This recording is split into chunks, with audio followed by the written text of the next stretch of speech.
تو قرآن یہ صراط مستقیم جو ہے اس کی طرف رہنمائی کرتا ہے۔ قرآن کتنی عظیم کتاب ہے، مسلمانوں نے اس کے ساتھ اچھا سلوک نہیں کیا، نہ کر رہے ہیں۔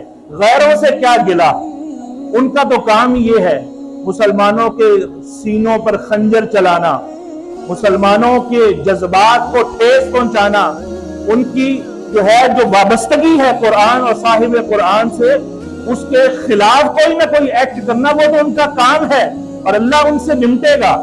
اللہ رب العالمین کی پکڑ بڑی سخت ہے، لیکن اللہ رب العالمین کی مشیت کچھ اور ہے، رضا کچھ اور ہے۔ اللہ رب العالمین جب گرفت فرماتا ہے تو بستیوں کی بستیاں اٹھا کر ہواؤں میں معلق کر کے انہیں الٹا پلٹا دیتا ہے۔ اللہ ان کو نیست و نابود کر کے رکھ دیتا ہے۔ بھلے کتنے کتنے قدآور لوگ دنیا میں آئے، بڑے بڑے طاقتور لوگ دنیا میں آئے، بڑے بڑے کمالات رکھنے والے لوگ آئے، حسب نسب والے لوگ آئے، اللہ نے کسی کی کوئی پرواہ نہیں کی۔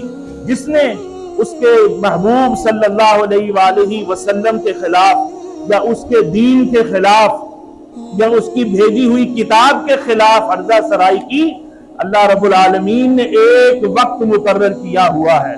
لِكُلٍّ أَجَلٍ مُّسَمًّى، اللہ نے ہر چیز کے لیے وقت مقرر کیا ہے۔ یہ ہماری خواہش ہے کہ فوراً کیوں نہیں اللہ انہیں دبوچ لیتا، فوراً کیوں نہیں ان کی پکڑ فرما لیتا۔ اللہ کی حکمتوں کو اللہ ہی جانتا ہے، اللہ کی مصلحتوں کو اللہ ہی جانتا ہے۔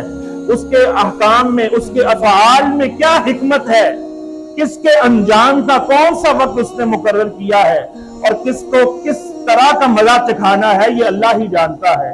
لیکن ہمیں کیا کرنا ہے، ہم کم از کم وہ بھیجی ہوئی جو کتاب ہے اللہ کی، نسخہ کیمیا ہے، اس کی قدر تو جان لیں، اس کی قدر تو پہچان لیں کہ یہ کتاب کیا ہے۔